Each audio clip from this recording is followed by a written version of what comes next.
ಕರ್ನಾಟಕದ ಎಲ್ಲ ಸ್ಪರ್ಧಾ ಮಿತ್ರರಿಗೆ ಪ್ರಗತಿಪಥ ಯೂಟ್ಯೂಬ್ ಚಾನಲ್ಗೆ ಸ್ವಾಗತ. ನಮ್ಮ ಯೂಟ್ಯೂಬ್ ಚಾನಲ್ನಲ್ಲಿ KAS, PSI, PC, CTI, PDO ಹಾಗೂ ಎಲ್ಲ ಕರ್ನಾಟಕ ಗೌರ್ಮೆಂಟ್ ಎಕ್ಸಾಮ್ ಪ್ರಿಪರೇಷನ್ಸ್ಗೆ ವಿಡಿಯೋಸ್ಗಳನ್ನು ಮಾಡ್ತಾ ಇದ್ದೀವಿ.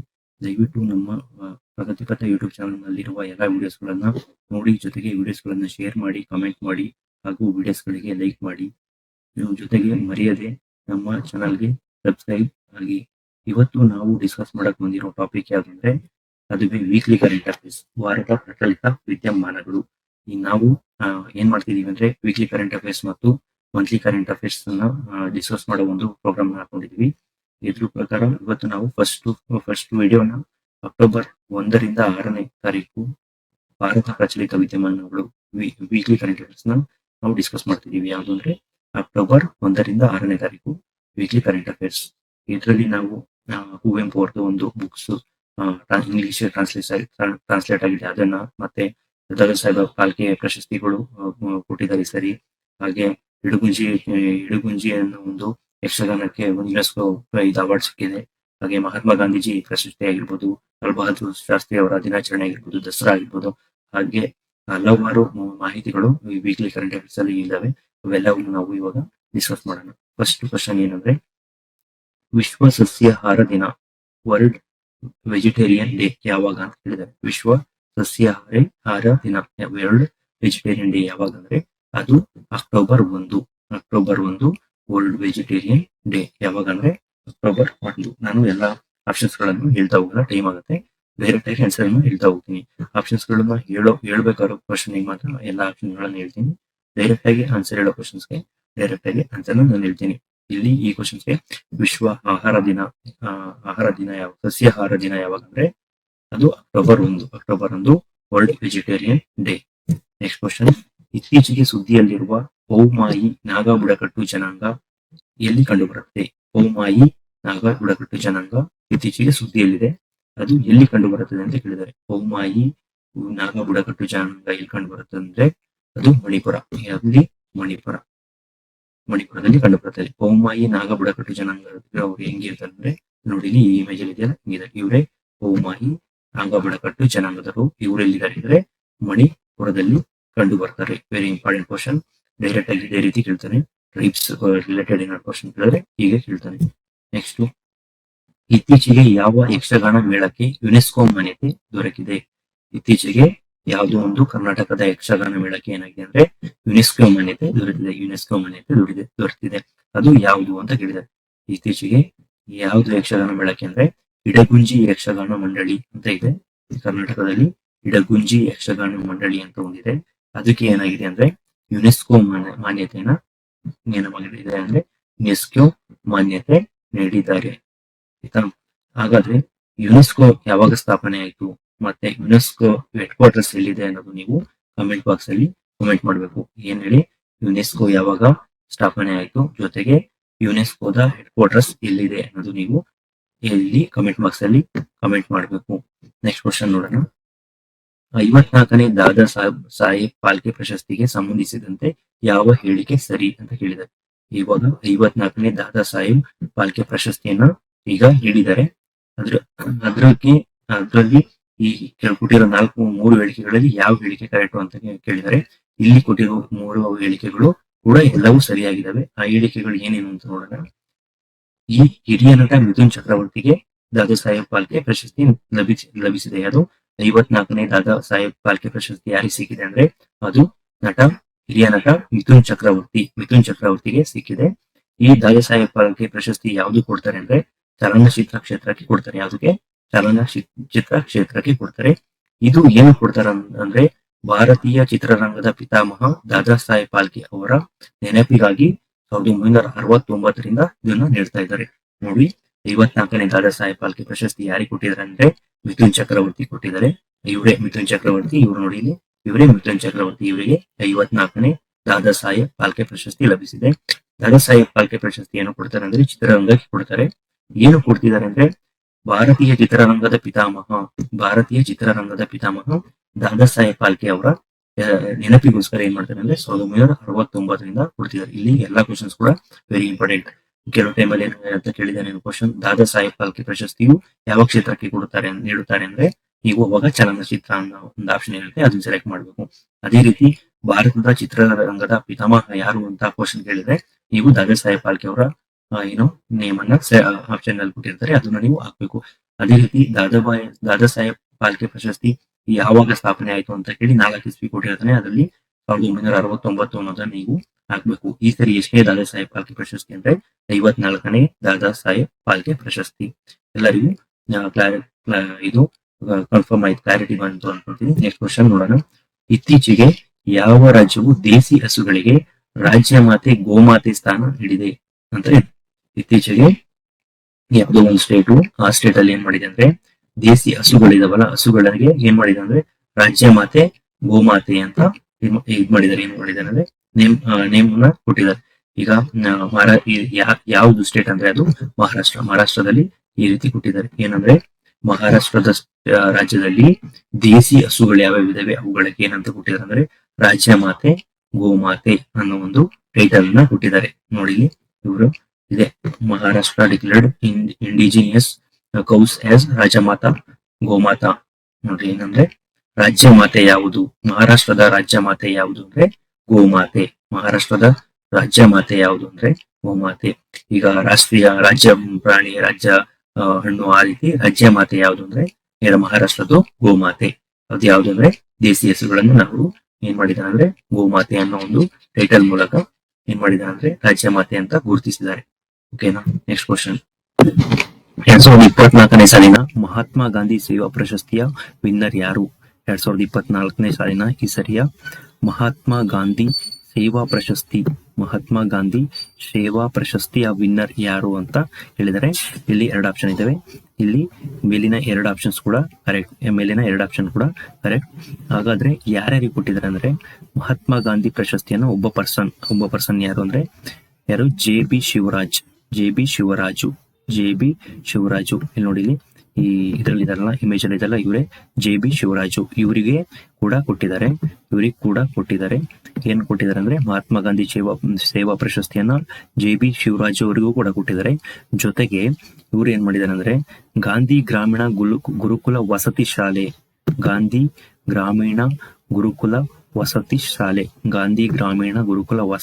ಅನ್ನೋದು ಎಲ್ಲಿದೆ ಅಂದ್ರೆ ಹಾವೇರಿ ಜಿಲ್ಲೆಯ ಹೊಸರಿತ್ತಿ ಗ್ರಾಮದಲ್ಲಿ ಇದೆ. ಇದು ಎಲ್ಲಿದೆ? ಹಾವೇರಿ ಜಿಲ್ಲೆಯ ಹೊಸರಿತ್ತಿ ಗ್ರಾಮದಲ್ಲಿದೆ.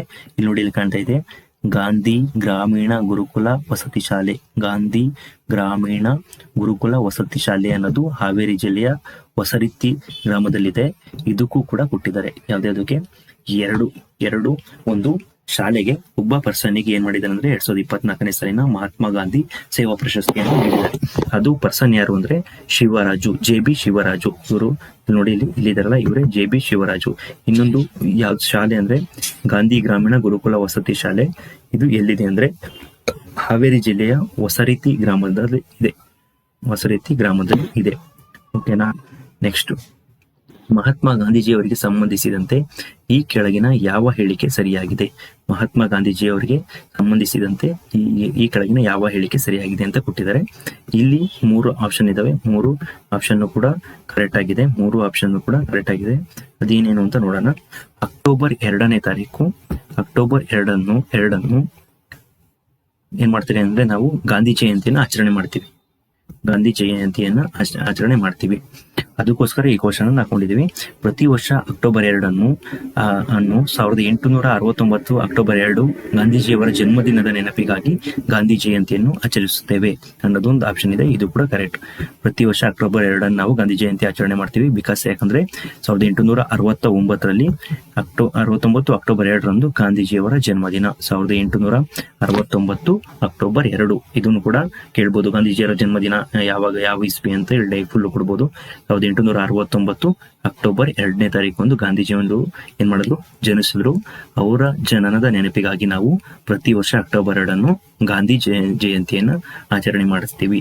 ಹಾಗಾದ್ರೆ ಈ ವರ್ಷ ಎಷ್ಟನೇ ಗಾಂಧಿ ಜಯಂತಿ ಆಚರಣೆ ಮಾಡಿದ್ವಿ ಅಂದ್ರೆ 155ನೇ ಗಾಂಧಿ ಜಯಂತಿಯನ್ನ ನಾವು ಆಚರಣೆ ಮಾಡಿದ್ದೇವೆ. ಹಾಗಾದ್ರೆ ಈ ಆಪ್ಷನ್ ಕೂಡ ಕರೆಕ್ಟ್. 2024 ಈ ವರ್ಷ 150ನೇ ಜನ್ಮದಿನಾಚರಣೆಯನ್ನು ಆಚರಿಸಲಾಗಿತ್ತು. ಓಕೆನಾ. 155ನೇ ಜನ್ಮದಿನಾಚರಣೆಯನ್ನ ಆಚರಿಸ್ತೀವಿ. ಇಲ್ಲಿ 3ನೇ ಆಪ್ಷನ್ ಏನಿದೆ ಅಂದ್ರೆ ಇಂಡಿಯನ್ ಒಪಿನಿಯನ್ ಯಂಗ್ ಇಂಡಿಯಾ ಮತ್ತು ಹರಿಜನ ಇವು ಗಾಂಧೀಜಿಯವರ ಪತ್ರಿಕೆಗಳು. ಗೊತ್ತಾಯ್ತಾ? ಇಂಡಿಯನ್ ಒಪಿನಿಯನ್, ಯಂಗ್ ಇಂಡಿಯಾ ಮತ್ತೆ ಹರಿಜನ ಅನ್ನೋವು ಗಾಂಧೀಜಿಯವರ ಪತ್ರಿಕೆಗಳು. ಗಾಂಧೀಜಿಯವರ 155ನೇ ದಿನಾಚರಣೆಯನ್ನು ನಾವು ಈ ಸರಿನ ಆಚರಿಸಿದ್ದೇವೆ. ಅವರ ಪತ್ರಿಕೆಗಳು ಯಾವುವು ಅಂದ್ರೆ ಇಂಡಿಯನ್ ಒಪಿನಿಯನ್, ಯಂಗ್ ಇಂಡಿಯಾ ಮತ್ತೆ ಹರಿಜನ ಅನ್ನೋದು ಅವರ ಪತ್ರಿಕೆಗಳು. ನೆಕ್ಸ್ಟ್ ಕ್ವಶನ್, ಲಾಲ್ ಬಹದ್ದೂರ್ ಶಾಸ್ತ್ರಿಯವರ ಜನ್ಮದಿನ ಯಾವಾಗ? ಲಾಲ್ ಬಹದ್ದೂರ್ ಶಾಸ್ತ್ರಿಯವರ ಜನ್ಮದಿನ ಯಾವಾಗ ಅಂದ್ರೆ ಅಕ್ಟೋಬರ್ 2. ಇವರು ಕೂಡ ಗಾಂಧೀಜಿಯವರು ಹುಟ್ಟಿದ ದಿನದಂದೇ ಇವರು ಹುಟ್ಟಿದ್ದಾರೆ. ಯಾವಾಗ ಇವರು ಜನನ ಅಂದ್ರೆ 1904 ಅಕ್ಟೋಬರ್ 2. ಯಾವಾಗ? 1904 ಅಕ್ಟೋಬರ್ 2ನೇ ತಾರೀಕಂದು ಲಾಲ್ ಬಹದ್ದೂರ್ ಶಾಸ್ತ್ರಿ ಇವರು ಏನ್ ಮಾಡಿದ್ರು? ಜನಿಸಿದ್ರು. ಇವರು ನಮ್ಮ ಭಾರತದ ಪ್ರೈಮ್ ಮಿನಿಸ್ಟರ್ ಕೂಡ ಆಗಿದ್ರು. ಯಾರು? PM ಕೂಡ ಆಗಿ ಸೇವೆ ಸಲ್ಲಿಸಿದ್ರು. ನೆಕ್ಸ್ಟ್ ಕ್ವಶನ್, ಇತ್ತೀಚೆಗೆ ಸಶಸ್ತ್ರ ಪಡೆಗಳ ವೈದ್ಯಕೀಯ ಸೇವಾ ಮಹಾನಿರ್ದೇಶಕ ಆಗಿ ಆಯ್ಕೆಯಾದವರು ಯಾರು? ಅವರಿಗೆ ಸಂಬಂಧಿಸಿದಂತೆ ಯಾವ ಹೇಳಿಕೆ ಸರಿ? ನೋಡಿ, ಇತ್ತೀಚೆಗೆ ಸಶಸ್ತ್ರ ಪಡೆಗಳ ವೈದ್ಯಕೀಯ ಸೇವಾ ಮಹಾನಿರ್ದೇಶಕಿ ಆಗಿ ಯಾರು ಆಯ್ಕೆಯಾಗಿದ್ದಾರೆ ಅಂದ್ರೆ ಯಾರು ಆಯ್ಕೆಯಾಗಿದ್ದಾರೆ ಮತ್ತೆ ಅವರಿಗೆ ಸಂಬಂಧಿಸಿದಂತೆ ಯಾವ ಹೇಳಿಕೆ ಕರೆಕ್ಟ್ ಆಗಿದೆ ಅಂತ ಕೇಳಿದ ಕ್ವಶನ್. ಈಗ ನೋಡೋಣ ನಾವು ಇಲ್ಲಿ ಮೇಲಿನ ಎಲ್ಲವೂ ಸರಿ. ಈ ಮೂರು ಆಪ್ಷನ್ಸ್ ಕೂಡ ಸರಿಯಾಗಿದ್ದಾವೆ. ನಾನು ಎಲ್ಲಾ ಕ್ವಶನ್ಸ್ ಗಳನ್ನ ಹೇಳಿಕೆ ರೂಪದಲ್ಲಿ ಹಾಕಿದ್ದೀನಿ. ಯಾಕಂದ್ರೆ ನೀವು ಹೇಳಿಕೆ ರೂಪದಲ್ಲಿ ಕ್ವಶನ್ಸ್ ನೋಡಿದಾಗ ಈ ಮ್ಯಾಟರ್ ರಿಲೇಟೆಡ್ ಕಂಪ್ಲೀಟ್ ಆಗಿ ನಿಮಗೆ ಎಲ್ಲ ಏನೇನು ಕ್ವಶನ್ಸ್ ಕೇಳ್ತಾರೆ ಎಲ್ಲವೂ ಒಂದೇ ಕ್ವಶನ್ ಅಲ್ಲಿ ಕವರ್ ಆಗುತ್ತೆ. ಸೊ ನಾನು ಹೇಳಿಕೆ ರೂಪದಲ್ಲಿ ಹಾಕಿದ್ದೀನಿ. ಈ ಕ್ವಶನ್ಸ್ಗೆ ಆನ್ಸರ್ ನೋಡಿ. ಆರತಿ ಸರೀನಾ ಅನ್ನೋರು ಏನಾಗಿದ್ದಾರೆ ಅಂದ್ರೆ ಸಶಸ್ತ್ರ ಪಡೆಗಳ ವೈದ್ಯಕೀಯ ಸೇವಾ ಮಹಾನಿರ್ದೇಶಕಿ ಆಗಿದ್ದಾರೆ. ಸಶಸ್ತ್ರ ಪಡೆಗಳ ವೈದ್ಯಕೀಯ ಸೇವಾ ಮಹಾನಿರ್ದೇಶಕಿ ಆಗಿದ್ದಾರೆ. ನೋಡ್ಕೊಳ್ಳಿ ಕರೆಕ್ಟ್ ಆಗಿ. ಸಶಸ್ತ್ರ ಪಡೆಗಳ ವೈದ್ಯಕೀಯ ಸೇವಾ ಮಹಾನಿರ್ದೇಶಕಿಯಾಗಿ ಯಾರು ಆಯ್ಕೆ ಆಗಿದ್ದಾರೆ ಅಂತ ಡೈರೆಕ್ಟ್ ಒಂದ್ ಲೈನ್ ಕ್ವಶನ್ ಕೇಳಿದ ಅಂದ್ರೆ ಅಲ್ಲಿ 4 ಆಪ್ಷನ್ ಕೊಟ್ಟಿರ್ತಾನೆ. ಅದರಲ್ಲಿ ಆರತಿ ಸರೀನಾ ಅನ್ನೋರು ಆಪ್ಷನ್ ಕೂಡ ಕೊಟ್ಟಿರ್ತಾನೆ. ನೀವು ಆರತಿ ಸರೀನಾ ಅನ್ನೋರನ್ನ ಆಯ್ಕೆ ಮಾಡಬೇಕು. ನೆಕ್ಸ್ಟ್ ಈ ಹುದ್ದೆ ಇದೆಯಲ್ಲ, ಇದ್ರ ಬಗ್ಗೆ ಇನ್ನು ನಾವು ನೋಡೋದಾದ್ರೆ ಈ ಆರತಿ ಸರೀನಾ ಇದಾರಲ್ಲ, ಇವರು ಈ ಹುದ್ದೆಗೆ ಏರಿದ ಮೊದಲ ಮಹಿಳೆ ಎಂಬ ಹೆಗ್ಗಳಿಕೆಗೆ ಪಾತ್ರರಾಗಿದ್ದಾರೆ. ನೋಡಿ, ಆರತಿ ಸರೀನಾ ಅವರು ಈ ಸಶಸ್ತ್ರ ಪಡೆಗಳ ವೈದ್ಯಕೀಯ ಸೇವಾ ನಿರ್ದೇಶಕರಾಗಿ ಆಯ್ಕೆಯಾದ ಮೊದಲ ಮಹಿಳೆ. Very important question. ಯಾಕಂದ್ರೆ ಇವರು ಫಸ್ಟ್ ಮಹಿಳೆ ಈ ಹುದ್ದೆಗೆ ಏರಿದ್ದು. ಅದಕ್ಕೋಸ್ಕರ ಏನಿದು ವೆರಿ ಇಂಪಾರ್ಟೆಂಟ್ ಕ್ವಶನ್. ನೆಕ್ಸ್ಟ್, ಇವರು ಪುಣೆಯಲ್ಲಿರುವ ಸಶಸ್ತ್ರ ಪಡೆಗಳ ವೈದ್ಯಕೀಯ ಕಾಲೇಜಿನಲ್ಲಿ ಇವರು ವ್ಯಾಸಂಗ ಮಾಡಿದ್ರು. ಇವರು ಯಾರು? ಆರತಿ ಸರೀನಾ ಪುಣೆಯಲ್ಲಿ ಸಶಸ್ತ್ರ ಪಡೆಗಳ ವೈದ್ಯಕೀಯ ಕಾಲೇಜ್ ಇದೆ, ಅಲ್ಲಿ ವ್ಯಾಸಂಗ ಮಾಡಿದ್ರು. ಹಿಂಗೂ ಕ್ವಶನ್ ಕೇಳ್ತಾನೆ, ಸಶಸ್ತ್ರ ಪಡೆಗಳ ವೈದ್ಯಕೀಯ ಕಾಲೇಜು ಎಲ್ಲಿದೆ ಅಂತ ಹೇಳಿ ಕ್ವಶನ್ ಕೇಳಿ ಪುಣೆ ಆಗಿರ್ಬೋದು. ನೆಕ್ಸ್ಟ್ ಅದೇ ರೀತಿ 4 ಆಪ್ಷನ್ ಕೊಟ್ಟಿರ್ತಾನೆ. ಅವಾಗ ನೀವು ಪುಣೆ ಅನ್ನೋದನ್ನ ನೀವು ಹಾಕ್ಬೇಕು. ಸಶಸ್ತ್ರ ಪಡೆಗಳ ವೈದ್ಯಕೀಯ ಕಾಲೇಜು ಎಲ್ಲಿದೆ ಅಂದ್ರೆ ಪುಣೆಯಲ್ಲಿ ಇದೆ. ಎಲ್ಲಿದೆ? ಪುಣೆಯಲ್ಲಿ ಇದೆ. ನೆಕ್ಸ್ಟ್ ಕ್ವಶನ್, ಇತ್ತೀಚೆಗೆ ಬ್ರಿಕ್ಸ್ ಸಮಾವೇಶ ಎಲ್ಲಿ ನಡೆಯಿತು? ಇಲ್ಲಿ ಸಮಾವೇಶ ಸೇರಿಸ್ಕೊಳ್ಳಿ. ಇತ್ತೀಚೆಗೆ ಬ್ರಿಕ್ಸ್ನ ಸಮಾವೇಶ ಎಲ್ಲಿ ನಡೆಯಿತು ಅಂತ ಕೇಳಿದರೆ ಆಪ್ಷನ್ 4 ಆಪ್ಷನ್ ಕೊಟ್ಟಿದ್ದಾನೆ. ಖಜಾನೋ, ಇಟಲಿನೋ, ಚೀನಾನೋ, ಬ್ರೆಜಿಲೋ ಅಂದ್ರೆ ಖಜಾನ್ ನಲ್ಲಿ ಇತ್ತೀಚೆಗೆ ಏನಾಯ್ತು ಅಂದ್ರೆ ಬ್ರಿಕ್ಸ್ನ ಸಮಾವೇಶ ನಡೆಯಿತು. ಅದು ಖಜಾನ್ ಎಲ್ಲಿದೆ ಅಂದ್ರೆ ಖಜಾನ್ ರಷ್ಯಾದಲ್ಲಿ ಇದೆ. ಖಜಾನ್ ಎಲ್ಲಿದೆ? ರಷ್ಯಾದಲ್ಲಿ ಇದೆ. ಹಾಗಾದ್ರೆ ಬ್ರಿಕ್ಸ್ ಅಲ್ಲಿ ಎಷ್ಟು ಕಂಟ್ರಿಗಳಿದಾವೆ ಅಂದ್ರೆ 11 ಕಂಟ್ರಿಗಳಿದಾವೆ. ಯಾವ್ದ್ಯಾವ್ದು ಅಂದ್ರೆ ಒಂದು ಬ್ರೆಜಿಲ್, ಇನ್ನೊಂದು Russia, India, China, south Africa. ಇವಿಷ್ಟು 5 ಮೆಂಬರ್ಸ್ ಇದ್ವು. ಇದೆಷ್ಟು 5 ಮೆಂಬರ್ಸ್ ಯಾವ್ಯಾವು ಅಂದ್ರೆ Brazil, Russia, India, China, south Africa. ಆದ್ರೆ ಮೊನ್ನೆ ಲಾಸ್ಟ್ ಇಯರ್ 2023 ಇನ್ನ ಎಷ್ಟು 6 ಕಂಟ್ರಿಗಳು ಸೇರ್ಪಡೆ ಆದವು. 6 ಕಂಟ್ರಿಗಳು ಸೇರ್ಪಡೆ ಆದವು. ಟೋಟಲ್ ಇಲ್ಲಿ 6 ಕಂಟ್ರಿಗಳು ಜೊತೆಗೆ ಫಸ್ಟ್ ಇದ್ದ 5 ಕಂಟ್ರಿಗಳು ಸೇರಿ ಈಗ 11 ಕಂಟ್ರಿಗಳು ಬ್ರಿಕ್ಸ್ ನಲ್ಲಿ ಸದಸ್ಯತ್ವ ಹೊಂದಿದೆ. ಆ 5 ಕಂಟ್ರಿಗಳು ಯಾವ್ಯಾವು ಅಂದ್ರೆ ಒಂದು Saudi Arabia, Argentina, Egypt, Ethiopia, Iran ಮತ್ತೆ UAE. ನೋಡಿ, Saudi Arabia, Argentina, Egypt, Ethiopia, Iran ಮತ್ತು UAE ಟೋಟಲ್ ಬ್ರಿಕ್ಸ್ ಅಲ್ಲಿ 11 ದೇಶಗಳಿದಾವೆ. ಹಾಗಾದ್ರೆ ಬ್ರಿಕ್ಸ್ ಸ್ಥಾಪನೆ ಆದದ್ದು ಯಾವಾಗ ಅನ್ನೋದನ್ನ ನೀವು ಏನ್ ಮಾಡಿ ಅಂದ್ರೆ ಕಮೆಂಟ್ ಬಾಕ್ಸ್ ಅಲ್ಲಿ ಕಮೆಂಟ್ ಮಾಡಬೇಕು. ಓಕೆನಾ.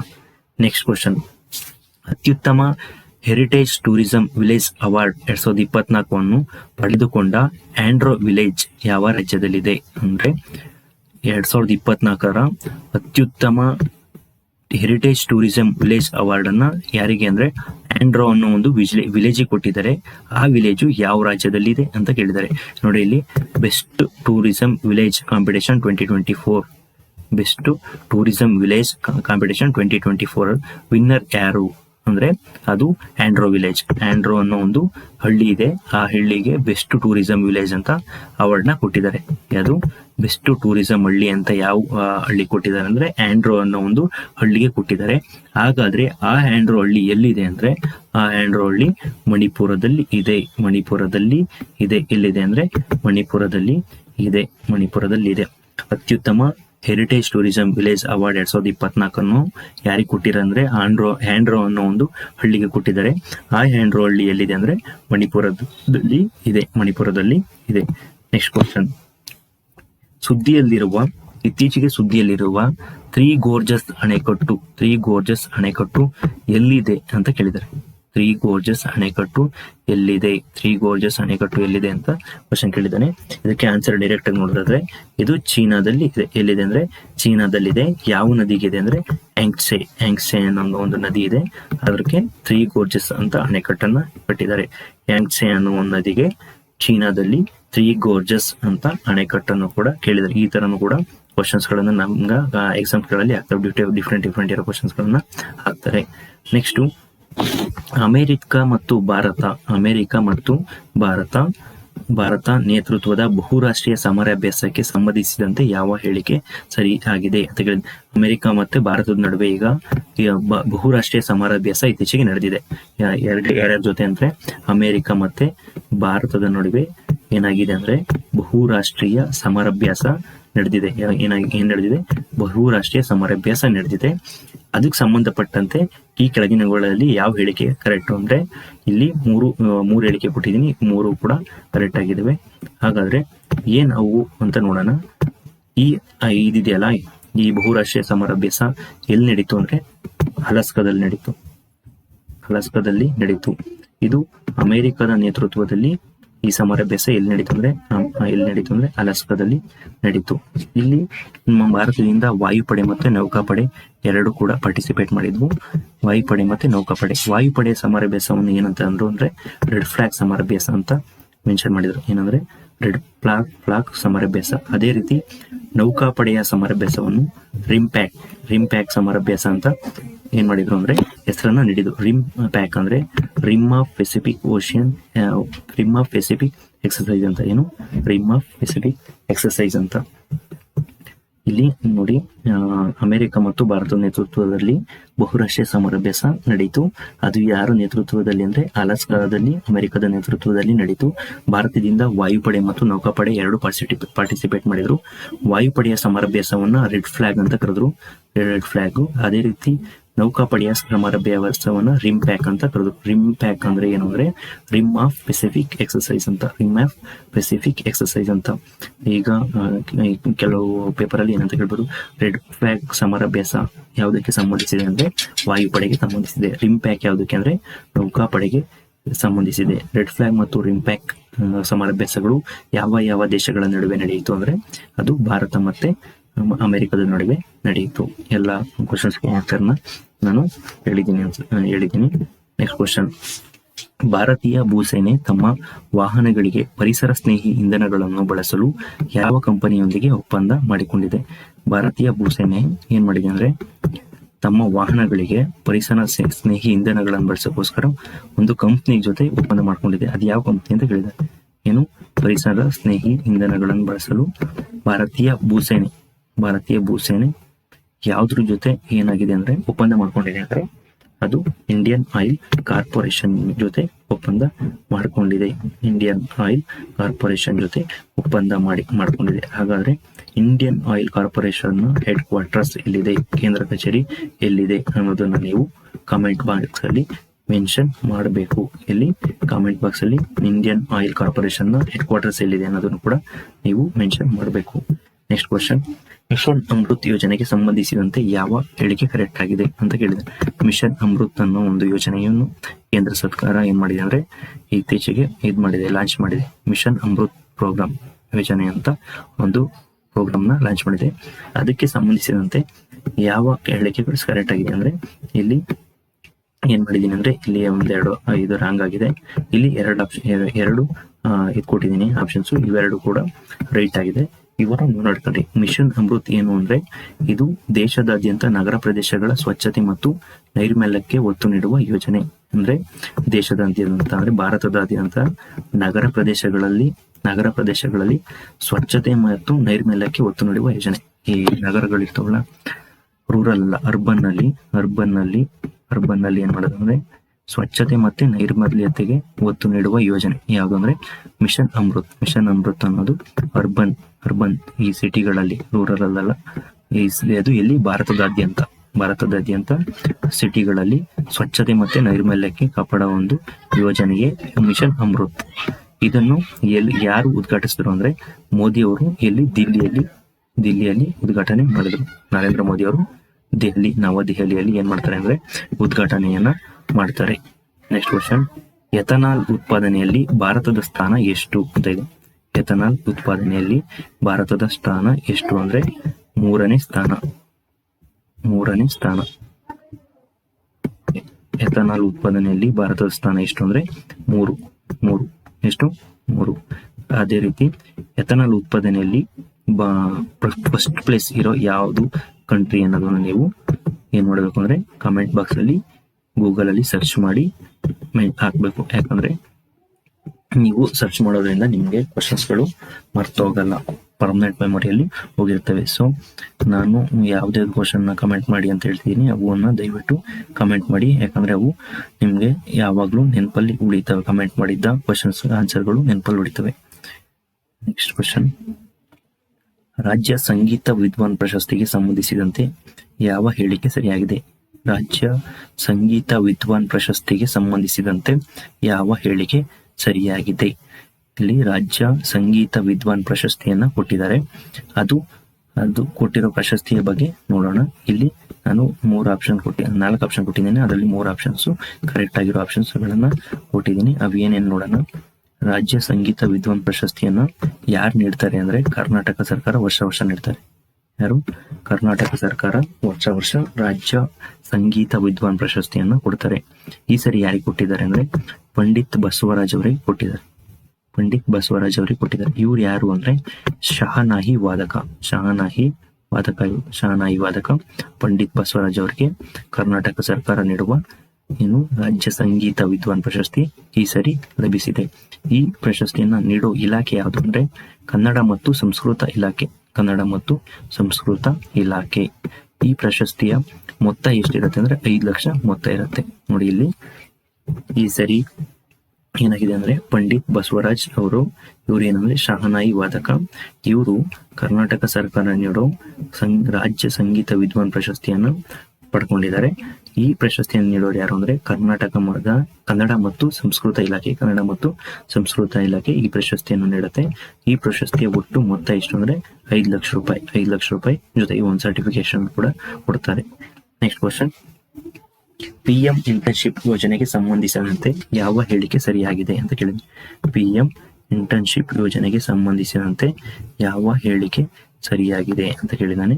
ಇಲ್ಲಿ ABC 3 ಆಪ್ಷನ್ ಇದೆ. 3 ಆಪ್ಷನ್ಸ್ ಕೂಡ ಸರಿಯಾಗಿದೆ. PM ಇಂಟರ್ನ್ಶಿಪ್ ಯೋಜನೆ ಅನ್ನೋದು ಒಂದು ಕೇಂದ್ರ ಸರ್ಕಾರದ ಯೋಜನೆ. ಇದು ಸೆಂಟ್ರಲ್ಲಿನ ಒಂದು ಯೋಜನೆ ಆಗಿದೆ.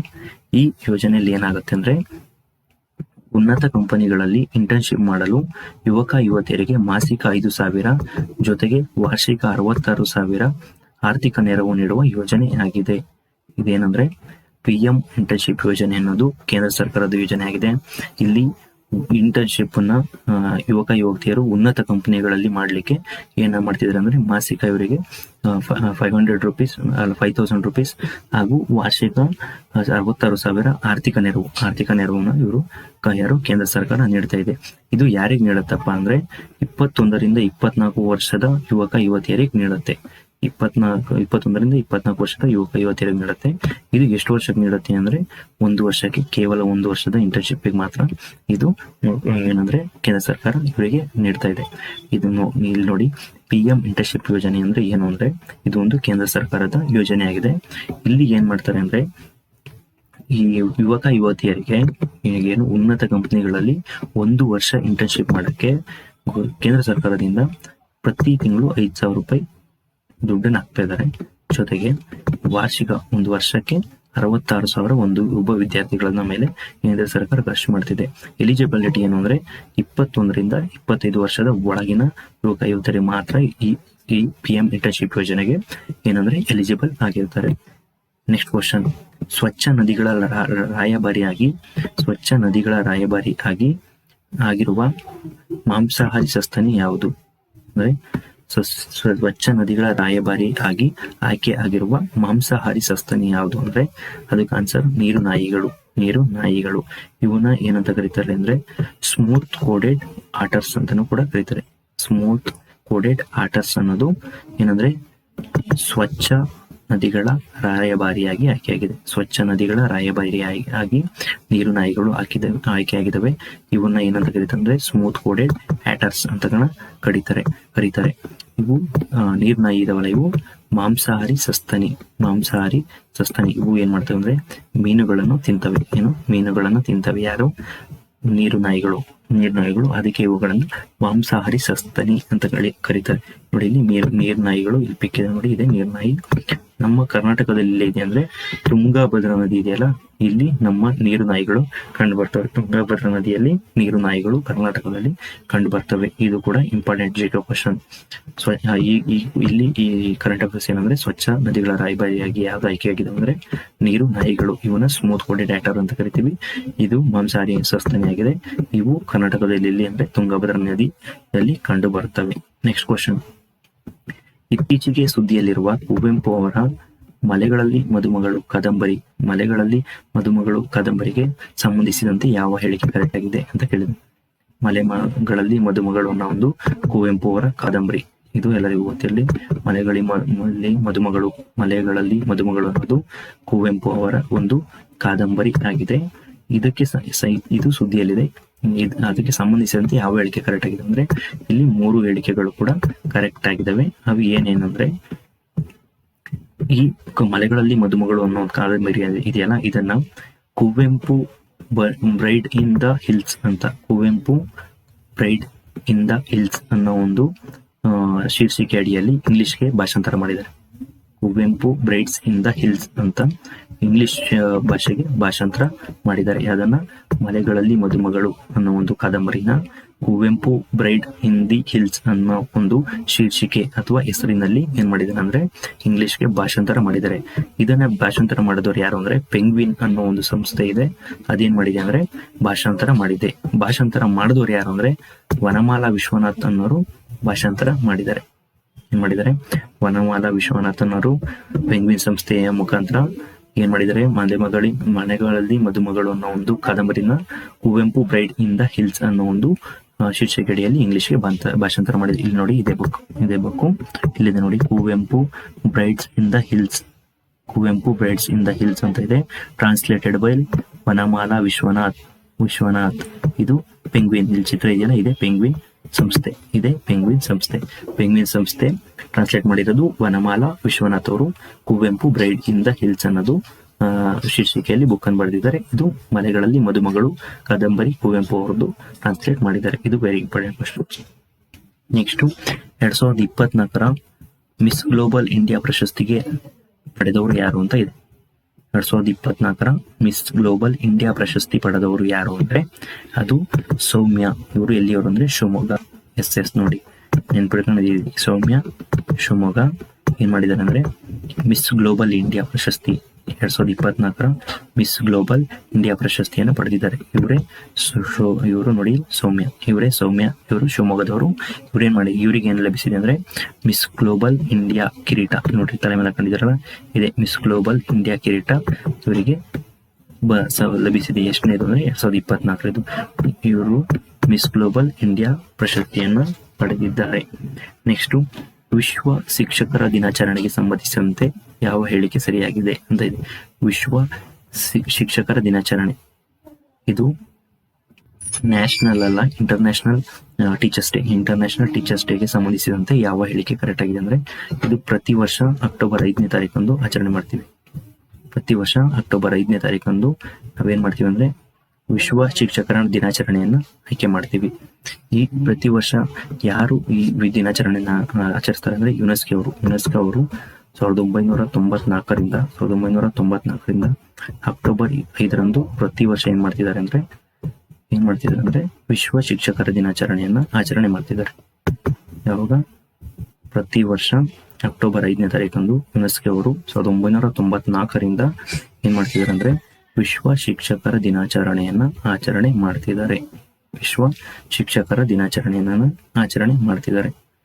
ಮತ್ತೆ ಇದು ನ್ಯಾಷನಲ್ ಟೀಚರ್ಸ್ ಡೇ ಅಲ್ಲ, ಇದು international teachers day. National teachers day ಯಾವಾಗ ಅಂತ ನೀವು ಏನ್ ಮಾಡಿ ಅಂದ್ರೆ ಕಮೆಂಟ್ ಬಾಕ್ಸ್ ಅಲ್ಲಿ ಕಮೆಂಟ್ ಮಾಡಿ. ಇಂಟರ್ನ್ಯಾಷನಲ್ ಟೀಚರ್ಸ್ ಡೇ ಯಾವಾಗ ಅಂತ ಗೊತ್ತಾಯ್ತು, ಅದು ಅಕ್ಟೋಬರ್ 5.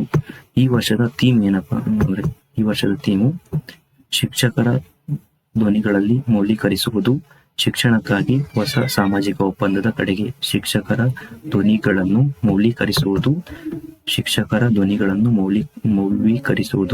ಶಿಕ್ಷಣಕ್ಕಾಗಿ ಹೊಸ ಸಾಮಾಜಿಕ ಒಪ್ಪಂದದ ಕಡೆಗೆ ಅನ್ನೋದು ಈ ವರ್ಷದ ಥೀಮ್. ಗೊತ್ತಾಯ್ತಲ್ಲ? ನೆಕ್ಸ್ಟ್ ಕ್ವಶನ್, ಇತ್ತೀಚೆಗೆ ಸುದ್ದಿಯಲ್ಲಿರುವ ಎಂಪಾಕ್ಸ್ ರೋಗವು ಯಾವುದರಿಂದ ಹರಡುತ್ತದೆ? ಎಂಪಾಕ್ಸ್ ರೋಗ ಅನ್ನೋದು ಇತ್ತೀಚೆಗೆ ಸುದ್ದಿಯಲ್ಲಿದೆ. ಇದು ಯಾವುದರಿಂದ ಹರಡುತ್ತೆ ಅಂದ್ರೆ ಅದು ವೈರಸ್ನಿಂದ. ಎಂಪಾಕ್ಸ್ ರೋಗ ಯಾವುದರಿಂದ? ವೈರಸ್ನಿಂದ ಹರಡುತ್ತೆ. ನೆಕ್ಸ್ಟ್, ಆರೋಗ್ಯ ಮತ್ತು ಕುಟುಂಬ ಕಲ್ಯಾಣ ಸಚಿವಾಲಯ ಇತ್ತೀಚೆಗೆ ಯಾವ ಸಂಸ್ಥೆಯೊಂದಿಗೆ ಹವಾಮಾನ ಮತ್ತು ಆರೋಗ್ಯ ಪರಿಹಾರಗಳ ಭಾರತ ಕಾನ್ಕ್ಲೇವ್ ಅನ್ನು ಉದ್ಘಾಟಿಸಿತು ಅಂತ ಕ್ವಶನ್ ಇದೆ. ಯಾವುದು? ಆರೋಗ್ಯ ಮತ್ತು ಕುಟುಂಬ ಕಲ್ಯಾಣ ಸಚಿವಾಲಯವು ಇತ್ತೀಚೆಗೆ ಯಾವುದೋ ಒಂದು ಸಂಸ್ಥೆ ಜೊತೆಗೆ ಏನ್ ಮಾಡಿದೆ ಅಂದ್ರೆ ಹವಾಮಾನ ಮತ್ತು ಆರೋಗ್ಯ ಪರಿಹಾರಗಳ ಭಾರತದ ಕಾನ್ಕ್ಲೇವ್ ಅನ್ನೋ ಒಂದು ಪ್ರೋಗ್ರಾಮ್ ನ ಮಾಡಿದೆ. ಹವಾಮಾನ ಮತ್ತು ಆರೋಗ್ಯ ಪರಿಹಾರಗಳ ಭಾರತದ ಕಾನ್ಕ್ಲೇವ್ ಅನ್ನೋ ಒಂದು ಪ್ರೋಗ್ರಾಮ್ ನ ಆರೋಗ್ಯ ಮತ್ತು ಕುಟುಂಬ ಕಲ್ಯಾಣ ಸಚಿವಾಲಯ ಇತ್ತೀಚೆಗೆ ಒಂದು ಸಂಸ್ಥೆಯೊಂದಿಗೆ ಮಾಡಿದೆ. ಅದು ಯಾವ ಸಂಸ್ಥೆ ಅಂತ ಕೇಳಿದರೆ ಅದು ಯಾವುದಂದ್ರೆ ಏಷ್ಯನ್ ಡೆವಲಪ್ಮೆಂಟ್ ಬ್ಯಾಂಕ್ ಜೊತೆಗೆ ಆರೋಗ್ಯ ಮತ್ತು ಕುಟುಂಬ ಕಲ್ಯಾಣ ಸಚಿವಾಲಯ ಹವಾಮಾನ ಮತ್ತು ಆರೋಗ್ಯ ಪರಿಹಾರಗಳ ಭಾರತದ ಕಾನ್ಕ್ಲೇವ್ ಅನ್ನ ಏನ್ ಮಾಡಿದೆ ಅಂದ್ರೆ ಒಂದು ಪ್ರೋಗ್ರಾಮ್ ನ ಮಾಡಿದ್ದಾರೆ. ಹಾಗಾದ್ರೆ ಎಡಿಬಿ ಯಾವಾಗ ಸ್ಥಾಪನೆ ಆಯಿತು ಅಂದ್ರೆ 1966 ಡಿಸೆಂಬರ್ 19. ಯಾವಾಗ? 1966 ಡಿಸೆಂಬರ್ 19ರಂದು ಎಡಿಬಿ ಏಷ್ಯನ್ ಡೆವಲಪ್ಮೆಂಟ್ ಬ್ಯಾಂಕ್ಸ್ ಸ್ಥಾಪನೆ ಆಯಿತು. ಇದು ಎಲ್ಲಿದೆ? ಇದರ ಕೇಂದ್ರ ಕಚೇರಿ ಎಲ್ಲಿದೆ ಅಂದ್ರೆ ಮನಿಲಾದ ಫಿಲಿಪೈನ್ನ ಮನಿಲಾದಲ್ಲಿದೆ. ಇಲ್ಲಿ ಫಿಲಿಪೈನ್ನ ಮನಿಲಾ. ಎಷ್ಟು ಸಿಕ್ಕಾಪಟ್ಟೆ ಟೈಮ್ ಏನ್ ಮಾಡಿದೆ ಅಂದ್ರೆ ಎಡಿಬಿಯ ಕೇಂದ್ರ ಕಚೇರಿ ಎಲ್ಲಿದೆ ಅಂತ ಕ್ವಶನ್ ಕೇಳಿದರೆ ಎಡಿಬಿಯ ಕೇಂದ್ರ ಕಚೇರಿ ಎಲ್ಲಿದೆ ಅಂದ್ರೆ ಎಲ್ಲಿ ಅಂದ್ರೆ ಫಿಲಿಪೈನ್ನ ಮನಿಲಾದಲ್ಲಿ ಇದೆ.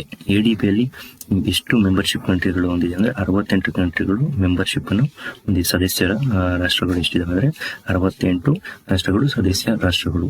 ಹಾಗಾದ್ರೆ ಈಗ ಪ್ರೆಸೆಂಟ್ ಇರೋ ಪ್ರೆಸಿಡೆಂಟ್ ಯಾರು ಅಂದ್ರೆ ಯಾರು ಮಸಾತ್ಸುಗುವಾ ಅಸಕಾವಾ ಅನ್ನೋ ಒಬ್ರು ಏನಾಗಿದ್ದಾರೆ ಅಂದ್ರೆ ಈಗ ಪ್ರೆಸೆಂಟ್ ಪ್ರೆಸಿಡೆಂಟ್ ಇದ್ದಾರೆ. ಇಲ್ಲಿ ನೋಡಿ, ಎಡಿಬಿ 1966ರಲ್ಲಿ ಸ್ಥಾಪನೆ ಆಯಿತು. ಇದು ಹೆಡ್ ಕ್ವಾರ್ಟರ್ಸ್ ಫಿಲಿಪೈನ್ ಮನಿಲಾದಲ್ಲಿದೆ. 68 ಕಂಟ್ರಿಗಳು ಸದಸ್ಯ ಕಂಟ್ರಿ ರಾಷ್ಟ್ರಗಳಿದ್ದಾವೆ. ಇಲ್ಲಿಗ ಇರೋರು ಯಾರು ಪ್ರೆಸೆಂಟ್ ಪ್ರೆಸಿಡೆಂಟ್ ಅಂದ್ರೆ ಮಸಾತ್ಸುಗುವಾ ಅಸಕಾವಾ ಅನ್ನೋರು ಇದ್ದಾರೆ. ಮಸಾತ್ಸುಗುವಾ ಅಸಕಾವಾ ಅನ್ನೋರು ಈಗ ಯಾರು ಪ್ರೆಸಿಡೆಂಟ್ ಇದ್ದಾರೆ. ನೆಕ್ಸ್ಟ್ ಕ್ವಶನ್, ವಿಶ್ವ ಬಾಹ್ಯಾಕಾಶ ಸಪ್ತಾಹ ಅಥವಾ ವರ್ಲ್ಡ್ ಸ್ಪೇಸ್ ವೀಕ್ ಗೆ ಸಂಬಂಧಿಸಿದಂತೆ ಯಾವ ಹೇಳಿಕೆ ಕರೆಕ್ಟ್ ಇದೆ ಅಂತ ಕೇಳಿದೆ. ವರ್ಲ್ಡ್ ಸ್ಪೇಸ್ ವೀಕ್ ವರ್ಷ ಆಚರಣೆ ಮಾಡ್ತಾರೆ. ವಿಶ್ವ ಬಾಹ್ಯಾಕಾಶ ಸಪ್ತಾಹ ಅಂತ ಆಚರಣೆ ಮಾಡ್ತಾರೆ. ಅದಕ್ಕೆ ಸಂಬಂಧಿಸಿದಂತೆ ಯಾವ ಹೇಳಿಕೆ ಸರಿ ಇದೆ ಅಂದ್ರೆ ಇಲ್ಲಿ ಎ ಮತ್ತೆ ಬಿ ಈ ಹೇಳಿಕೆಗಳು ಕರೆಕ್ಟ್ ಆಗಿ ಸರಿಯಾಗಿದ್ದಾವೆ. ಈ ಹೇಳಿಕೆಗಳು ಎರಡು ಸರಿ ಇದಾವೆ. ಈ ಎರಡು ಹೇಳಿಕೆಗಳು ತಪ್ಪಾಗಿದ್ದಾವೆ. ಇಲ್ಲಿ ಎ ಮತ್ತು ಬಿ ಸರಿ ಅಂತ ಆಪ್ಷನ್ ಆಗ್ಬೇಕಾಯ್ತು, ಮಿಸ್ ಆಗಿದೆ. ಇಲ್ಲಿ ಎ ಮತ್ತು ಬಿ ಆಪ್ಷನ್ ಸರಿ ಆಗಬೇಕು. ಈಗ ವರ್ಲ್ಡ್ ಸ್ಪೇಸ್ ವೀಕ್ ಅಥವಾ ವಿಶ್ವ ಬಾಹ್ಯಾಕಾಶ ದಿನ ಯಾವಾಗ ಆಚರಣೆ ಮಾಡ್ತಾರೆ ಅಂದ್ರೆ ಅಕ್ಟೋಬರ್ 4ರಿಂದ ಅಕ್ಟೋಬರ್ 10. ಅಕ್ಟೋಬರ್ 4ರಿಂದ ಅಕ್ಟೋಬರ್ 10 ಪ್ರತಿ ವರ್ಷ ವರ್ಲ್ಡ್ ಸ್ಪೇಸ್ ವೀಕ್ ನ ಆಚರಣೆ ಮಾಡ್ತಾರೆ. ಏನು? ಅಕ್ಟೋಬರ್ 4ರಿಂದ ಅಕ್ಟೋಬರ್ 10ನೇ ತಾರೀಕು ತನಕ ಏನ್ ಮಾಡ್ತಾರೆ ಅಂದ್ರೆ ಪ್ರತಿ ವರ್ಷ ವರ್ಲ್ಡ್ ಸ್ಪೇಸ್ ವೀಕ್ ಅಥವಾ ವಿಶ್ವ ಬಾಹ್ಯಾಕಾಶ ಸಪ್ತಾಹ ದಿನವನ್ನ ಆಚರಣೆ ಮಾಡ್ತಾರೆ. ವಿಶ್ವ ಬಾಹ್ಯಾಕಾಶ ದಿನ ಯಾವಾಗ ಅಂದ್ರೆ ಅಕ್ಟೋಬರ್ 10ನೇ ತಾರೀಕು ಏನು ವಿಶ್ವ ಬಾಹ್ಯಾಕಾಶ ದಿನ. ವಿಶ್ವ ಬಾಹ್ಯಾಕಾಶ ದಿನ ಯಾವಾಗ? ಅಕ್ಟೋಬರ್ 10. ನೋಡಿ, ವಿಶ್ವ ಬಾಹ್ಯಾಕಾಶ ಸಪ್ತಾಹ ಯಾವಾಗ ಮಾಡ್ತಾರೆ ಅಂದ್ರೆ ಅಕ್ಟೋಬರ್ 4ರಿಂದ 10, ಅಕ್ಟೋಬರ್ 10ನೇ ತಾರೀಕು ತನಕ. ಜೊತೆಗೆ ವಿಶ್ವ ಬಾಹ್ಯಾಕಾಶ ದಿನ ಯಾವಾಗ ಅಂದ್ರೆ ಅಕ್ಟೋಬರ್ 10. ವರ್ಲ್ಡ್ ಸ್ಪೇಸ್ ಡೇ ಯಾವಾಗ ಅಂದ್ರೆ October 10. Space day, space week ಯಾವಾಗ ಅಂದ್ರೆ 4ರಿಂದ 10ನೇ ತಾರೀಕು. ನೆಕ್ಸ್ಟ್ ಕ್ವಶನ್, ಅಂತಾರಾಷ್ಟ್ರೀಯ ಕಾಫಿ ದಿನ, ಅಂತಾರಾಷ್ಟ್ರೀಯ ಸಂಗೀತದ ದಿನ, ಮತ್ತೆ ವಿಶ್ವ ಸಸ್ಯಾಹಾರಿ ದಿನ, ಮತ್ತೆ ವರ್ಲ್ಡ್ ಸ್ನೇಕ್ ಡೇ ಯಾವಾಗ ಆಚರಣೆ ಮಾಡ್ತಾರೆ ಅಂತ ಕ್ವಶನ್ ಕೇಳಿದ್ದಾರೆ. ಅಂತಾರಾಷ್ಟ್ರೀಯ ಕಾಫಿ ದಿನ ಆಗಿರ್ಬೋದು, ಅಂತಾರಾಷ್ಟ್ರೀಯ ಸಂಗೀತ ದಿನ ಆಗಿರ್ಬೋದು, ವಿಶ್ವ ಸಸ್ಯಾಹಾರಿ ದಿನ ಆಗಿರ್ಬೋದು, ಮತ್ತೆ ವರ್ಲ್ಡ್ ಸ್ನೇಕ್ ಡೇ ಆಗಿರ್ಬೋದು, ಇದು ಯಾವಾಗ ಆಚರಣೆ ಮಾಡ್ತಾರೆ ಅಂದ್ರೆ ಅಕ್ಟೋಬರ್ 1. ಏನೇನು ಆಚರಣೆ ಮಾಡ್ತಾರೆ ಅಂದ್ರೆ coffee day, international coffee day, next international music day, ಮತ್ತೆ ವಿಶ್ವ ಸಸ್ಯಾಹಾರಿ ದಿನ, ಮತ್ತೆ ವರ್ಲ್ಡ್ ಸ್ನೇಕ್ ಡೇ ನ ಸೆಲೆಬ್ರೇಟ್ ಮಾಡ್ತೀವಿ. ನೆಕ್ಸ್ಟ್ ವಿಶ್ವ ಪ್ರಾಣಿ ದಿನ ಆಚರಣೆಗೆ ಸಂಬಂಧಿಸಿದಂತೆ ಯಾವುದು ಸರಿ? ವರ್ಲ್ಡ್ ಅನಿಮಲ್ ಡೇಗೆ ಸಂಬಂಧಿಸಿದಂತೆ ಯಾವುದು ಸರಿ ಅಂತ ಇಲ್ಲಿ ಕೇಳಿದ್ದಾರೆ. ವಿಶ್ವ ಪ್ರಾಣಿ ದಿನಕ್ಕೆ ಸಂಬಂಧಿಸಿದಂತೆ ಯಾವ ಹೇಳಿಕೆ ಸರಿ ಅಂದ್ರೆ ಇಲ್ಲಿ 3 ಹೇಳಿಕೆಯನ್ನು ಕೂಡ ಸರಿಯಾಗಿದ್ದಾವೆ. ಅದರಿಂದ ಮೇಲಿನ ಎಲ್ಲವೂ ಸರಿ ಅನ್ನೋದು ಆನ್ಸರು. ಅವು ಏನೇನಂದ್ರೆ ಈ ವರ್ಷದ 2024 ವಿಶ್ವ ಪ್ರಾಣಿ ದಿನ ಅಥವಾ ವರ್ಲ್ಡ್ ಅನಿಮಲ್ ಡೇ ನ ಥೀಮ್ ಯಾವುದು ಅಂದ್ರೆ the world is also their home. World is also their home ಅನ್ನೋದು ವಿಶ್ವ ಪ್ರಾಣಿ ದಿನದ ಥೀಮ್. ವಿಶ್ವ ಪ್ರಾಣಿ ದಿನದ ಥೀಮ್ ಯಾವುದು the world is also their home. ಪ್ರಪಂಚವು ಅವರ ಮನೆಯೂ ಹೌದು ಅನ್ನೋದು ಏನಂದ್ರೆ ವಿಶ್ವ ಪ್ರಾಣಿ ದಿನದ ಥೀಮ್. ಪ್ರತಿ ವರ್ಷ ವಿಶ್ವ ಪ್ರಾಣಿ ದಿನ ಯಾವಾಗ ಆಚರಣೆ ಮಾಡ್ತಾರೆ ಅಂದ್ರೆ ಅಕ್ಟೋಬರ್ 4ನೇ ತಾರೀಕು ಮಾಡ್ತೀವಿ. ಪ್ರತಿ ವರ್ಷ ನಾವು ವಿಶ್ವ ಪ್ರಾಣಿಗಳ ದಿನಾಚರಣೆಯನ್ನ ಆಚರಣೆ ಮಾಡ್ತೀವಿ. ಇದು ಮೊದಲ ಬಾರಿಗೆ ಯಾವಾಗ ಆಚರಣೆ ಮಾಡಿದ್ರು ಅಂದ್ರೆ ವಿಶ್ವ ಪ್ರಾಣಿಗಳ ದಿನ ಮಾರ್ಚ್ 24, 1925ರಿಂದ ಈ ದಿನವನ್ನ ಆಚರಣೆ ಮಾಡೋಕೆ ಪ್ರಾರಂಭ ಮಾಡಿದ್ದಾರೆ. ಯಾವಾಗ? ಮಾರ್ಚ್ 24, 1925ರಿಂದ ಈ ದಿನ ಆಚರಣೆ ಮಾಡಬೇಕು ಅನ್ನೋದನ್ನ ಈ ದಿನ ಆಚರಣೆ ಮಾಡಬೇಕು ಅನ್ನೋದನ್ನ ಫಸ್ಟ್ ಟೈಮಲ್ಲಿ ಇವರು ಇಂಟ್ರೊಡ್ಯೂಸ್ ಮಾಡಿದ್ರು. ವಿಶ್ವ ಪ್ರಾಣಿಗಳ ದಿನ ಯಾವಾಗ ಅಂದ್ರೆ October 4. Theme the world is also their home. ಪ್ರಪಂಚವು ಅವರ ಮನೆಯೂ ಹೌದು ಅಂತ ಅನ್ನೋದು ಇಲ್ಲಿ ಥೀಮ್ ಆಗಿದೆ. 1925ರಿಂದ ಈ ಆಚರಣೆ ಪ್ರಾರಂಭ ಆಗಿದೆ. ನೆಕ್ಸ್ಟ್ ಮಿಷನ್ ಮೌಸಮ್ ಯೋಜನೆ ಸಂಬಂಧಿಸಿದಂತೆ ಯಾವ ಹೇಳಿಕೆ ಕರೆಕ್ಟ್ ಆಗಿದೆ ಅಂತ ಕೇಳಿದ್ದಾರೆ. ಮಿಷನ್ ಮೌಸಮ್ ಅನ್ನೋದು ಒಂದು ಯೋಜನೆ, ಅದಕ್ಕೆ ಸಂಬಂಧಿಸಿದಂತೆ ಯಾವ ಹೇಳಿಕೆ ಕರೆಕ್ಟ್ ಆಗಿದೆ ಅಂತ ಕೇಳಿದ್ದಾರೆ. ಇಲ್ಲಿ 3 ಆಪ್ಷನ್ ಇದೆ, ಈ 3 ಕೂಡ ಆಪ್ಷನ್ ಕರೆಕ್ಟ್ ಆಗಿದೆ. ಅದರಿಂದ ಇಲ್ಲಿ ಮೇಲಿನ ಎಲ್ಲವೂ ಕೂಡ ಸರಿ. ಮಿಷನ್ ಮೌಸಮ್ ಅಂದ್ರೆ ಏನು? ಈ ಯೋಜನೆಯು ಹವಾಮಾನ ಬದಲಾವಣೆಯ ಸಮಸ್ಯೆಗಳನ್ನು ಹೆಚ್ಚು ಉತ್ತಮವಾಗಿ ನಿಭಾಯಿಸಲು ದೇಶಕ್ಕೆ ನೆರವು ನೀಡುವ ಯೋಜನೆ. ಈಗ ಹವಾಮಾನ ಬದಲಾವಣೆಯ ಸಮಸ್ಯೆಗಳಿದಾವಲ್ಲ, ಅದನ್ನು ಹೆಚ್ಚು ಉತ್ತಮವಾಗಿ ನಿಭಾಯಿಸಲು ನಮ್ಮ ದೇಶಕ್ಕೆ ನೆರವು ನೀಡುವ ಯೋಜನೆ ಯಾವುದು ಅಂದ್ರೆ ಅದೇ ಮಿಷನ್ ಮೌಸಮ್. ಮಿಷನ್ ಮೌಸಮ್ ಯಾವುದಕ್ಕೆ ಸಂಬಂಧಿಸಲ್ಪಟ್ಟಿದೆ ಅಂದ್ರೆ ಹವಾಮಾನ ಬದಲಾವಣೆಯ ಸಮಸ್ಯೆಗಳನ್ನು ಉತ್ತಮವಾಗಿ ನಿಭಾಯಿಸಲು ದೇಶಕ್ಕೆ ನೆರವು ನೀಡುವ ಯೋಜನೆ. ಮಿಷನ್ ಮೌಸಮ್ ಯಾವುದಕ್ಕೆ ಸಂಬಂಧಪಟ್ಟಿದೆ ಅಂತ ಕ್ವಶನ್ ಕೇಳಿ ಹವಾಮಾನ ಬದಲಾವಣೆ ಮತ್ತೆ ಇನ್ನೊಂದು 4 ಆಪ್ಷನ್ ಯಾವ್ದಾದ್ರು ಕೊಡ್ಬೋದು. ನೀವು ಹವಾಮಾನ ಬದಲಾವಣೆ ಅನ್ನೋ ಆಪ್ಷನ್ ಅನ್ನ ಸೆಲೆಕ್ಟ್ ಮಾಡಬೇಕು. ಈ ಮಿಷನ್ ಮೌಸಮ್ ಎಷ್ಟು ಅಂದ್ರೆ 2,000 ಕೋಟಿ ಮೊತ್ತದ ಯೋಜನೆ ಆಗಿದೆ. ಎಷ್ಟು? 2000 crores ಮೊತ್ತದ ಯೋಜನೆ ಆಗಿದೆ. ಇದು 2,000 ಕೋಟಿ ಮೊತ್ತದ ಯೋಜನೆ ಇದೆ. ರಾಷ್ಟ್ರೀಯ ಹವಾಮಾನ ಬದಲಾವಣಾ ಮಿಷನ್ ಯಾವಾಗ ಸ್ಥಾಪನೆ ಆಯ್ತು ಅಂದ್ರೆ 2012. ನ್ಯಾಷನಲ್ ಕ್ಲೈಮೇಟ್ ಚೇಂಜ್ ಮಿಷನ್, ರಾಷ್ಟ್ರೀಯ ಹವಾಮಾನ ಬದಲಾವಣಾ ಮಿಷನ್ ಯಾವಾಗ ಸ್ಥಾಪನೆ ಆಯ್ತು ಅಂದ್ರೆ 2012. ಈ ಮಿಷನ್ ಮೌಸಮ್ಗೆ 2,000 ಕೋಟಿ ಮೊತ್ತವನ್ನು ತೆಗೆದಿಟ್ಟಿದ್ದಾರೆ. ಇದು ಹವಾಮಾನ ಬದಲಾವಣೆಗೆ ಸಂಬಂಧಿಸಿದ ಒಂದು ಯೋಜನೆಯಾಗಿದೆ. ನೆಕ್ಸ್ಟ್ PME ಡ್ರೈವ್ ಸ್ಕೀಮ್ಗೆ ಸಂಬಂಧಿಸಿದಂತೆ ಯಾವ ಹೇಳಿಕೆ ಕರೆಕ್ಟ್ ಅಂತ ಇದೆ. PME ಡ್ರೈವ್ಗೆ ಸಂಬಂಧಿಸಿದಂತೆ ಯಾವ ಹೇಳಿಕೆ ಕರೆಕ್ಟ್ ಅಂದ್ರೆ ಇಲ್ಲಿ PME ಡ್ರೈವ್ ಅಲ್ಲಿ ಈ ಸ್ಕೂಟರ್ಗೆ 10,000 ಸಬ್ಸಿಡಿ ನೀಡುವ ಯೋಜನೆ ಆಗಿದೆ. ಇದು ಯಾವುದು? ಈ ಸ್ಕೂಟರ್ಗೆ 10,000 ಸಬ್ಸಿಡಿ ನೀಡುವ ಯೋಜನೆ. ಈ ಎಲೆಕ್ಟ್ರಿಕ್ ಸ್ಕೂಟರ್ಗಳಿದಾವಲ್ಲ ಅದಕ್ಕೆ 10,000 ರುಪೀಸ್ ಸಬ್ಸಿಡಿಯನ್ನು ಕೇಂದ್ರ ಸರ್ಕಾರ ನೀಡ್ತಾ ಇದೆ. ಆ ಯೋಜನೆ ಯಾವುದು ಅಂದ್ರೆ ಅದೇ PME drive scheme. PME drive scheme ಅಲ್ಲಿ ಕೇಂದ್ರ ಸರ್ಕಾರ 10,000 ರೂಪಾಯಿ ಸಬ್ಸಿಡಿ ನೀಡ್ತಾ ಇದೆ. ಅದು ಯಾವುದಕ್ಕೆ ಅಂದ್ರೆ ಎಲೆಕ್ಟ್ರಿಕ್ ಸ್ಕೂಟರ್ಗಳಿಗೆ. ನೆಕ್ಸ್ಟ್ 2024ನೇ ಸಾಲಿನ ವಿಶ್ವವಿಖ್ಯಾತ ಕರ್ನಾಟಕದ ನಾಡ ಹಬ್ಬ ಮೈಸೂರು ದಸರಾವನ್ನು ಉದ್ಘಾಟಿಸಿದವರು ಯಾರು ಅಂತ ಕೇಳಿದ್ದಾರೆ. ಇಲ್ಲಿ 2024 ಈ ವರ್ಷದ ಮೈಸೂರು ದಸರಾವನ್ನು ಉದ್ಘಾಟಿಸಿದವರು ಯಾರು ಅಂದ್ರೆ ಅದೇ ಸಾಹಿತಿ ಹಂಪ ನಾಗರಾಜಯ್ಯ. ಯಾರು? ಸಾಹಿತಿ ಹಂಪ ನಾಗರಾಜಯ್ಯ ಅನ್ನೋರು ಈ ಸರಿಯ ದಸರಾನ ಏನ್ ಮಾಡ್ತಿದ್ದಾರೆ ಅಂದ್ರೆ ಉದ್ಘಾಟನೆಯನ್ನ ಮಾಡ್ತಾ ಇದ್ದಾರೆ. ಕರ್ನಾಟಕದ ನಾಡ ಹಬ್ಬ ಯಾವುದು ಅಂದ್ರೆ ಮೈಸೂರು ದಸರಾ ಹಬ್ಬ, ನಮ್ಮ ಕರ್ನಾಟಕದ ನಾಡ ಹಬ್ಬ. ಈ ಸರಿ ಯಾರು? ಸಾಹಿತಿ ಹಂಪ ನಾಗರಾಜಯ್ಯ ಅನ್ನೋರು ಉದ್ಘಾಟನೆಯನ್ನ ಮಾಡ್ತಾ ಇದ್ದಾರೆ. ನೆಕ್ಸ್ಟ್, ಶಾಸ್ತ್ರೀಯ ಭಾಷೆಯ ಸ್ಥಾನಮಾನಕ್ಕೆ ಸಂಬಂಧಿಸಿದಂತೆ ಯಾವ ಹೇಳಿಕೆ ಅಂತ ಸರಿಯಾಗಿದೆ ಅಂತ ಹೇಳಿದ್ದಾರೆ. ಇಲ್ಲಿ 3 ಹೇಳಿಕೆನೂ ಕೂಡ ಕರೆಕ್ಟ್ ಆಗಿದೆ. ಇತ್ತೀಚೆಗೆ ಏನಾಗಿದೆ ಅಂದ್ರೆ 5 ಭಾಷೆಗಳಿಗೆ ಏನಂದ್ರೆ ಶಾಸ್ತ್ರೀಯ ಸ್ಥಾನಮಾನವನ್ನ ಕೊಟ್ಟಿದ್ದಾರೆ. 5 ಭಾಷೆಗಳಿಗೆ ಶಾಸ್ತ್ರೀಯ ಸ್ಥಾನಮಾನವನ್ನ ಕೊಟ್ಟಿದ್ದಾರೆ. ಫಸ್ಟ್ ಏನು 6 ಭಾಷೆಗಳಿಗೆ ಶಾಸ್ತ್ರೀಯ ಸ್ಥಾನಮಾನ ಆಲ್ರೆಡಿ ಇತ್ತು. ಈಗ 5 ಭಾಷೆಗಳು ಸೇರಿ ಏನಾಯ್ತು ಅಂದ್ರೆ 11 ಭಾಷೆಗಳು ಅದು ಟೋಟಲ್ ಎಷ್ಟು? ಫಸ್ಟ್ 6 ಇತ್ತು, ಜೊತೆಗೆ ಈಗ 5 ಭಾಷೆಗಳಿಗೆ ಶಾಸ್ತ್ರೀಯ ಸ್ಥಾನಮಾನ ಕೊಟ್ಟಿದ್ದಾರೆ. ಟೋಟಲ್ 11 ಭಾಷೆಗಳಿಗೆ ಶಾಸ್ತ್ರೀಯ ಸ್ಥಾನಮಾನಗಳನ್ನು ಸಿಕ್ತಂಗಾಗಿದೆ. ಇವಾಗ ಇತ್ತೀಚೆಗೆ ಕೊಟ್ಟಿರೋ 5 ಭಾಷೆಗಳು ಯಾವ್ಯಾವು ಅಂದ್ರೆ ಅವು ಮರಾಠಿ, ಬಂಗಾಳಿ, ಪಾಲಿ, ಪ್ರಾಕೃತ ಮತ್ತು ಅಸ್ಸಾಮಿ, ಪಾಳಿ ಭಾಷೆ, ಬಂಗಾಳಿ ಭಾಷೆ ಮತ್ತು ಮರಾಠಿ ಭಾಷೆಗೆ ಈ 5 ಭಾಷೆಗಳಿಗೆ ಶಾಸ್ತ್ರೀಯ ಸ್ಥಾನಮಾನವನ್ನು ಕೇಂದ್ರ ಸಚಿವ ಸಂಪುಟ ಇವಾಗ ಇತ್ತೀಚೆಗೆ ಮೊನ್ನೆ ಏನ್ ಮಾಡಿದೆ ಅಂದ್ರೆ ಅನೌನ್ಸ್ ಮಾಡಿದೆ. ಶಾಸ್ತ್ರೀಯ ಸ್ಥಾನಮಾನ ಕೊಡಬೇಕು ಈ ಭಾಷೆಗಳಿಗೆ ಅಂತ ಅನೌನ್ಸ್ ಮಾಡಿದೆ. ಇದಕ್ಕಿಂತ ಮೊದಲು ಇದ್ದ 6 ಭಾಷೆಗಳು ಯಾವುದು ಅಂದ್ರೆ ತಮಿಳಿಗೆ ಫಸ್ಟ್ ಏನು ಅಂದ್ರೆ ಶಾಸ್ತ್ರೀಯ ಸ್ಥಾನಮಾನ ಕೊಟ್ಟಿದ್ದು ತಮಿಳಿಗೆ ಫಸ್ಟ್ ಭಾಷೆಗೆ. ಅದಾದ ನಂತರ ಸಂಸ್ಕೃತ, ಆಮೇಲೆ ತೆಲುಗು ಕನ್ನಡ ಒಟ್ಟಿಗೆ, ಆಮೇಲೆ ಮಲಯಾಳಂ ಮತ್ತೆ ಒಡಿಯಾ ಈ 6 ಭಾಷೆಗಳಿಗೆ ಫಸ್ಟ್ ಕೊಟ್ಟಿದ್ರು. ಈಗ 5 ಭಾಷೆಗಳು ಟೋಟಲ್ 11 ಭಾಷೆಗಳಿಗೆ ಶಾಸ್ತ್ರೀಯ ಸ್ಥಾನಮಾನಗಳನ್ನು ಲಭಿಸಿದ ಹಾಗೆ ಆಗಿದೆ. ಹಾಗಾದ್ರೆ ಕನ್ನಡಕ್ಕೆ ಯಾವಾಗ ಶಾಸ್ತ್ರೀಯ ಸ್ಥಾನಮಾನ ಲಭಿಸಿತು, ಯಾವ ವರ್ಷ ಅನ್ನೋದನ್ನ ನೀವು ಕಮೆಂಟ್ ಬಾಕ್ಸ್ ಅಲ್ಲಿ ಕಮೆಂಟ್ ಮಾಡ್ಬೇಕು. ಕನ್ನಡಕ್ಕೆ ಶಾಸ್ತ್ರೀಯ ಸ್ಥಾನಮಾನ ಬಂದಿದ್ದು ಯಾವ ವರ್ಷ ಅನ್ನೋದನ್ನ ಕಮೆಂಟ್ ಮಾಡಬೇಕು. ಇದು ಭಾಷೆಗಳಿಗೆ ಶಾಸ್ತ್ರೀಯ ಭಾಷೆ ಎಂಬ ಸ್ಥಾನ ನೀಡುವ ಪರಿಕಲ್ಪನೆ ಕೇಂದ್ರ ಸರ್ಕಾರ 2004ರಿಂದ ಮಾಡ್ತಾ ಇದೆ. ಈ ಭಾಷೆಗಳಿಗೆ ಶಾಸ್ತ್ರೀಯ ಸ್ಥಾನಮಾನ ನೀಡಬೇಕು ಅನ್ನೋ ಒಂದು ಪರಿಕಲ್ಪನೆಯನ್ನು ಕೇಂದ್ರ ಸರ್ಕಾರ 2004ರಿಂದ ಪ್ರಾರಂಭ ಮಾಡ್ತಾ ಇದೆ. ನೋಡಿ, 2004ರಿಂದ ಪ್ರಾರಂಭ ಮಾಡಿದೆ ಶಾಸ್ತ್ರೀಯ ಸ್ಥಾನಮಾನ ನೀಡಕ್ಕೆ. ಆದ್ರೆ ಫಸ್ಟ್ 6 ಭಾಷೆಗಳಿಗೆ ಕೊಟ್ಟಿತ್ತು. ತಮಿಳು, ಸಂಸ್ಕೃತ, ತೆಲುಗು, ಕನ್ನಡ, ಮಲಯಾಳಂ, ಒಡಿಯಾ. ಈಗ 5 ಭಾಷೆಗಳಿಗೆ ಕೊಟ್ಟಿದೆ. ಮರಾಠಿ, ಬಂಗಾಳಿ, ಪಾಲಿ, ಪ್ರಾಕೃತಿ ಮತ್ತು ಅಸ್ಸಾಂ. ಟೋಟಲ್ ಎಷ್ಟಾಗಿದೆ ಅಂದ್ರೆ 11 ಭಾಷೆಗಳಿಗೆ ಪ್ರಾಕೃತ ಏನಂತ ಶಾಸ್ತ್ರೀಯ ಭಾಷೆ ಕೊಟ್ಟಂಗಾಗಿದೆ, ಶಾಸ್ತ್ರೀಯ ಭಾಷೆಯ ಸ್ಥಾನಮಾನ ಕೊಟ್ಟಂಗೆ ಆಗಿದೆ.